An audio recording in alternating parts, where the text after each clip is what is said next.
This is curling, much like the Winter Olympic sport, where people slide the rocks, they're called, the cylinders along the ice, and then the other players sweep to increase or decrease the speed towards that target circle. So here we've got a measuring tape number line. We've marked the tens on the number line with sticks. They will then become the tenths for the decimal version of this, but we'll do the regular version first. The whole focus is a difference between concept for most of the curling games. So my target here is 30 for today. So I'll use a counter and I'll try to slide it across. So that was a fair bit forward of 30 or more than 30, so 45, let's say it is. So the difference between 45 and 30, we always put the bigger number first, whether the bigger number is your target number or what you slid to. So the difference is obviously 5 and then 10. So the difference is 15. And then we'll go again, we'll push it a bit softer this time. So 25, so now the difference between 30 and 25. I don't want students when they see this, because they see the takeaway sign or the subtraction or minus, to just think, oh, take away 20, take away 5 to figure it out. I just want them to think the difference between, what's the gap? So we're at 25, how many more to get to 30? Or what's the gap between 30 and 25? So we'll just add 5 to there. And you can see that here, you just need to add 5 to figure out the difference. So it's just 5.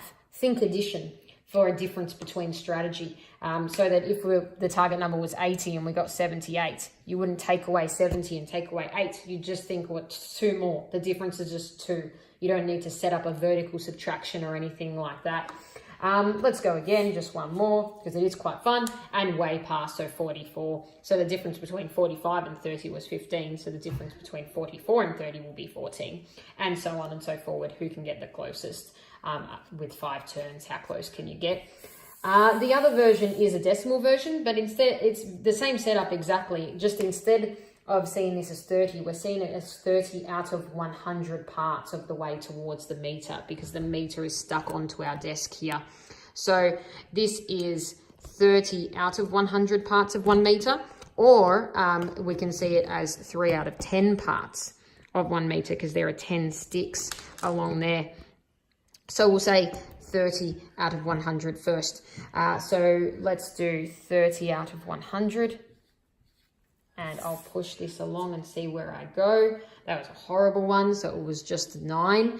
So we'll go the difference between 9 out of 100 and 30 out of 100.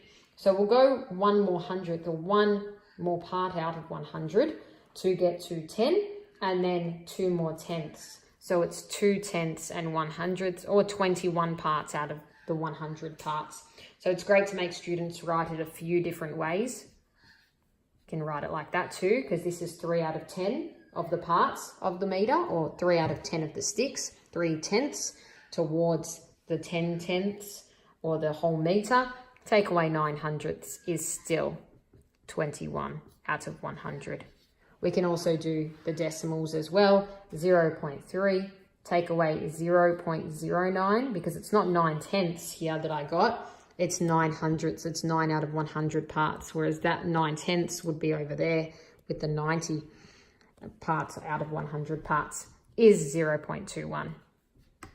Another version that's not a difference between game, it's a little bit of a division and addition game here is, let's say our overall target is to score 150 points and we get 4 throws. And target numbers can change every day, and the number of throws can change every day. So we might think before we even start, we need to display some reasoning. So I know that 16 shared between 4 is 4. And I know that 160 therefore shared between 4 is 40. And 150 is close to 160. So I might be aiming for 40 in each of these throws. And then depending on whether I go a bit higher or lower than 40, I'll adjust. And remembering that I pretended it was 160, so I might be really aiming for more like a 35, 37 in each of these throws. So we'll see how we go. So 24, so that's way lower. So now I really need to get 16 more, so 56 to balance that out. Yep, pretty close. So 24 and 56. And then we calculate the running total in our head. I'd keep it as mental maths because they're only 2-digit numbers. So 56 and 24, 56 and 4, 60, and another 20, 80. So I'm close there. I'm pretty much halfway, except I wanted 150. So I'm at 80 and I really only want 70. So 70 shared between 2, 35. So, only 23 there. So then my last one, I'd need to calculate how many I exactly have to go and be targeting exactly that for the final throw. If your throws are going to get in the way of other throws, you can remove them. Just record them on the board before you do remove them from the game.